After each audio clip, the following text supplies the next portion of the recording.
was a true pleasure parenting our squirrel with you, Chris. Likewise, Stewie. And although his life was brief, I'll always have very fond memories of him. Number 10. Pizza salad. At some point or another, we've all ordered a takeout that comes with a salad. Okay, 4 pizzas and a salad. Salad? How do you make a salad? First, you throw in the whole head of lettuce. Sometimes it's good, sometimes it's bad, and other times it's just fine. But whenever you order one from a pizza place, you're probably in for a dreadful time. In this episode, Family Guy captures the regular misery of the situation. What about this tomato? Cut it into thirds. It should be big enough to pretend you've got red teeth. In a cutaway, the show parodies a pizza place making the horrific salad. A whole head of lettuce, a carrot cut lengthways, whole black olives, tomatoes cut into thirds, and hot peppers are lobbed on to make up the smorgasbord of vegetable badness. Finally, it's completed by being placed under hot items to give people what they need. Warm, moist salad. Yum? Hello, every pizza place. Number 9. A kid and a dog. Dogs sometimes eat feces. It's not a judgment, it's just a fact. Brian and Stewie are one of the greatest double acts in animated TV history. The two bounce off each other really well. You wasted the one phone call we had to return a sweater? A $3,000 sweater, which I am now stuck with. Oh, this day. Ah! And in this episode, it was really highlighted as the two speak about life, their friendship, and loss. Stewie and Brian are locked into a bank vault and attempt to survive the experience. After jokes such as Stewie needing changing in the grossest way possible, things became more poignant. Stewie asks Brian about the firearm he keeps in his security box, and the dog tells him the reason that gets incredibly real. Yesterday, when you said, "I don't live with purpose," you were right.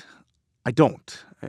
What purpose does my life have? The episode does a great job of showcasing the relationship between a child and his dog, but it also tackles difficult subjects that sometimes need to be discussed. Number 8. Hotel buffets. You know, there is a Best Western in Quahog. Well, yeah, but don't we need a room key to get breakfast? You mean like this one? If you've ever had the experience of a hotel breakfast buffet, you know it's often pretty underwhelming. Well, Family Guy spent a whole episode mocking the practice when Peter and Chris become obsessed with the buffets and heist themselves into them.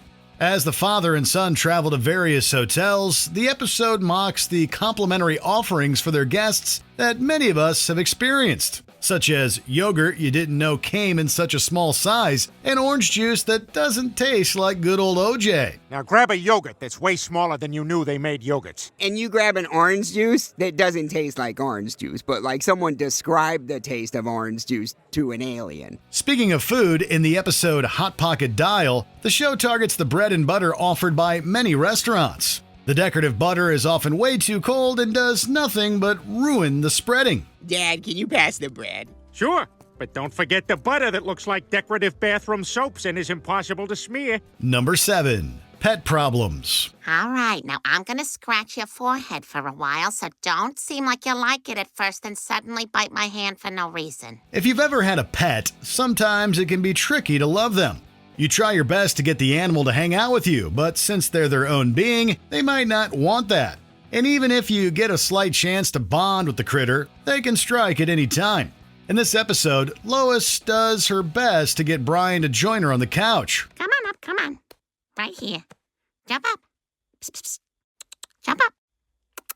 Come on, there's a spot right here. Come on up, be a friend. When he's eventually dragged up, she pets him, only for the dog to bite her. Ow! Lois, now annoyed, states she'll buy him a $70 toy she knows Brian will hate. Ah, we've all been there, attempting to bribe love from your pet to only be met with indifference. Number 6. Numbers. Giving someone a phone number or spelling a name on the phone is clearly one of the 9 circles of torment in a modern retelling of Dante's Inferno. It feels like a never-ending nightmare that does nothing but make everyone involved feel really annoyed. In this episode, Peter has a cutaway with everyone's favorite housekeeper, Consuela. He tries to give her his cell phone number, only for it to be an incredibly confusing affair. 401. 4 0 0 1. 1 401. Yes. Consuela struggles with the numbers, while Peter is frustrated it's taking so long. Oh, my God. Okay. How many ones? No, I'm not giving you quantities of the numbers. I'm giving you the numbers. 1125. Those are the last four numbers. Obviously, there's an added language barrier there, but the conversation is filled with universal misunderstandings that really resonate. Yes, 1125. All right, now read the number back to me. Let me get my pen. Number 5. Pet grief. Kids looking after animals is one of the most adorable things in life. Stewie, this squirrel needs help. I wonder if maybe I could take care of it. I don't know if you should do it on your own. It could be a lot of work. It's also a bit of a rite of passage for the youngins as they try to show they're grown up and responsible.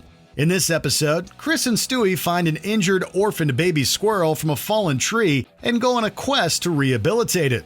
Besides the jokes comparing them to new parents, it also shows the bond between the brothers in caring for the nut-loving creature. What are you doing? Don't film me, film the baby. But you're both so cute. This role, it suits you. It's like you've been waiting your whole life to be this person. Shush, you're going to make me cry. But eventually, after helping the squirrel recover, it all goes horribly wrong. The two watch on as Brian savagely attacks the squirrel. Now, the brothers get a more unfortunate rite of passage. The grief of losing a pet. It was a true pleasure parenting our squirrel with you, Chris. Likewise, Stewie. And although his life was brief, I'll always have very fond memories of him. Number 4. Uber issues. Uber is a bit of a controversial company. While it's convenient and easy to use with a simple phone app, the firm has been known to be a bit dodgy when it comes to its hiring practices and the allegations of some of its staff. Well, in this episode, Peter decides to sign up to be an Uber driver, and the process is incredibly satirical but also makes you wonder, is that what it's really like? Don't I need to fill out a form? Oh, right. Yeah, of course. Name, Peter Griffin. Criminal history. This section is optional. I will skip this. Straight away, he's given the job after walking into the room. Now get out there and try to kiss as many ladies as you can. The record is 60 in a month. You, sir, are officially an Uber driver. After some more tongue-in-cheek jokes at the company's hiring policy, Peter is officially signed on as he meets the basic criteria of having a car, a phone, and a face. Okay, would you like the AC on or the windows down? How about both? Pretty great, right? It is! It really is! Number 3. Needing meaning. Do you feel like no one cares about you?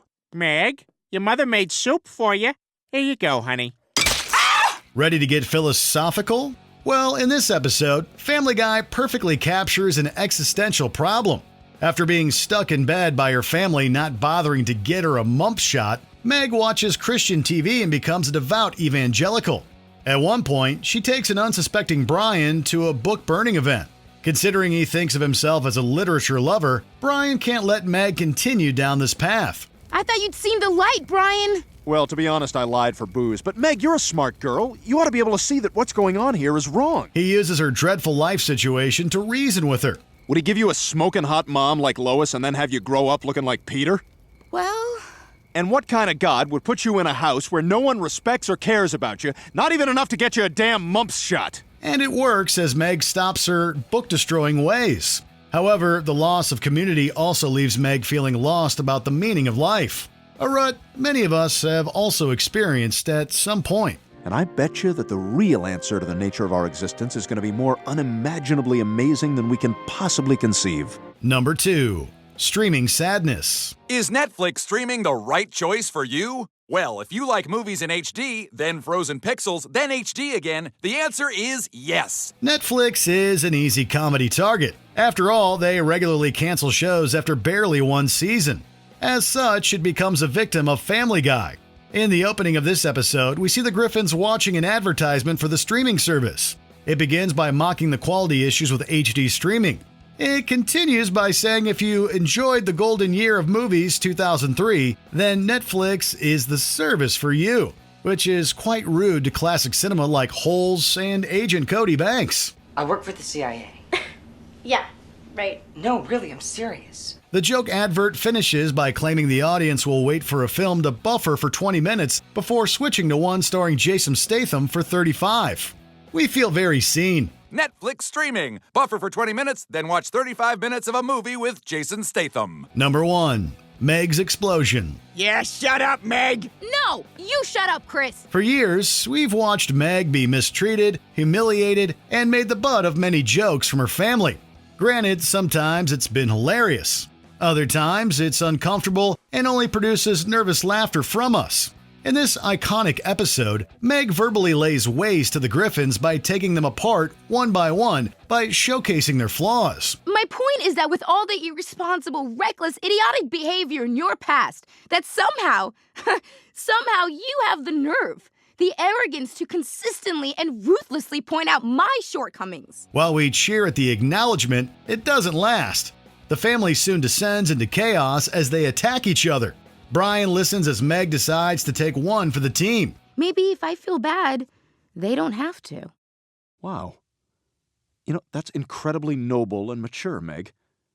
I think you might be the strongest person in this house. She goes back to being the punching bag to keep everyone happy, like a kind of punchline lightning rod. If only Meg had rested on her laurels. Oh, so this was all about you. It wasn't about us. Did you enjoy this video? Check out these other clips from Watch Mojo, and be sure to subscribe and ring the bell to be notified about our latest videos.